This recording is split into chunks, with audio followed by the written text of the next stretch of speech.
Mes amis, aujourd'hui, je voudrais vous parler de la patience. C'est la chose la plus importante dans un couple, la plus importante dans vivre avec une société. Toujours, il y a ce qu'on appelle l'imprévu. Et il faut être patient. Beaucoup des fois, il y a des retards dans les avions, les retards des trains, il n'y a pas de taxi, et beaucoup des fois, les portes sont fermées. Et comme je me rappelle, il y a quelqu'un qui attendait qu'on lui ouvre la yeshiva, et malheureusement, celui qui devait ouvrir la yeshiva, la porte de la yeshiva le matin, il n'est pas venu très tôt, et pendant un quart d'heure, le monsieur, les gens qui l'attendaient, lorsqu'il est arrivé le pauvre, ils sont tous tombés sur lui, et ils ont commencé à l'insulter. Oui, c'est à cause de toi. Le pauvre leur a dit, c'est pas de ma faute. Dans la vie, la patience. La Torah, il nous a donné beaucoup de mitzvot. Et parmi les mitzvot que la Torah nous a donné, elle a donné, vous savez, il faut savoir une chose, que la patience, elle n'est pas facile. Hein. La patience, elle vient uniquement. Regardez, à la yeshiva, ces gens-là, ces rabbins qui sont assis en train d'étudier la Torah du matin au soir. Quelle patience! Et c'est pas 1 an, 2 ans, 3 ans, une vie entière, assis en train d'étudier la Torah. Et quelle patience elle a aussi leur femme de les attendre. Et ils n'ont pas une vie de riche, ils ont des petits salaires. Pratiquement, il n'y a rien à manger chez eux. Mais bon, Hachem, et la femme elle est contente, et le mari il est content, et les enfants ils sont contents.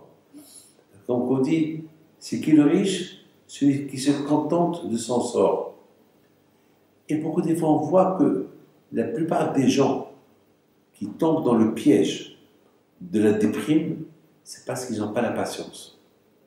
Ils n'ont pas la patience. Il y a beaucoup de gens qui ils veulent sauter les étapes, ils veulent avoir tout un monde sur un plateau. C'est impossible. C'est impossible. C'est impossible. Même, il y a une histoire dans la Torah qui nous dit que lorsqu'Hachem il te donne des fruits, alors il va apporter les premiers fruits que Hachem t'a donnés à Yerushalayim, à l'époque lorsqu'on avait le temple. Alors, mes amis, vous imaginez ça? Alors maintenant, imaginez-vous quelqu'un qui est riche, millionnaire, il a beaucoup des arbres, et puis il va attendre le premier fruit qui va sortir de l'arbre. Il va lui faire un signe, et quelque temps plus tard, une fois qu'il a pas mal de fruits, les bikurim on les appelle, pas mal de premiers fruits, il va les mettre dans un plateau, et il va marcher avec jusqu'à Yerushalayim. Alors, qu'est-ce qui se pose? Et à Yerushalayim, il va les donner au Kohen. Il va aller chez le Kohen. Il va dire Kohen, voilà, merci Hachem pour tout ce qu'il m'a donné. Et le Kohen va accepter l'offre, le plateau des mains du monsieur. Il va les mettre par terre, à côté de l'autel du sacrifice. Et le monsieur aussi, il va commencer à dire merci Hachem pour tout. Il débarque, et le Kohen, il entend, et à un moment donné, il dit au Kohen, allez, au revoir. Et il va partir, il y a un autre monsieur qui va venir, il va faire paix. Imaginez-vous, des milliers de juifs qui viennent avec des plateaux, et le pauvre, le Kohen, il va écouter de chaque juif la même récitation. Merci Hachem pour le cadeau qu'il m'a donné. Merci Hachem. Et le Kohen va accepter le plateau de ses mains, il va le poser par terre. Pourquoi tout ça? Mais pourquoi tout ça? Mais pourquoi Hachem ne dit pas que je prends le plateau, j'apporte au Bénédictage et je le pose et je parle avec personne. Merci Hachem et je les donne, je les laisse au Bénédictage et partir. Hachem, il a voulu nous apprendre la patience. Imaginez-vous ce Kohen-là, la patience qu'il avait, qui devait recevoir des milliers de gens écouter la même récitation. Il ne faut pas qu'ils s'énervent. Vous savez, combien des fois, je reçois les gens et j'entends les mêmes problèmes. À un moment donné, Je lui dis, mais attends, mais je suis obligé d'écouter chacun.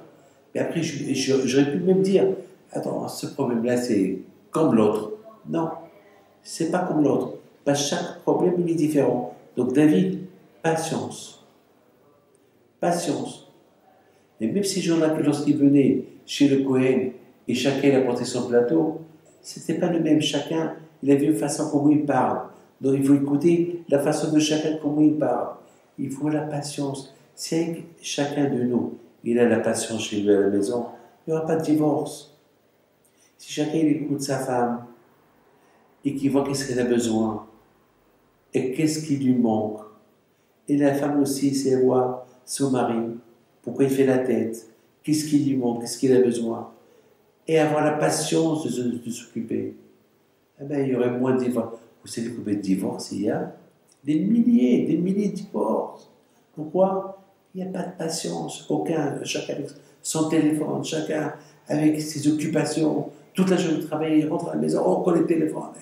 Et tout le monde au téléphone. On dirait la maison est devenue la poste. Dommage qu'il n'y a pas les jetons pour parler. Comme ça prend du temps. Mes amis, la réussite dans un couple, la réussite de chacun de nous, c'est la patience. La patience.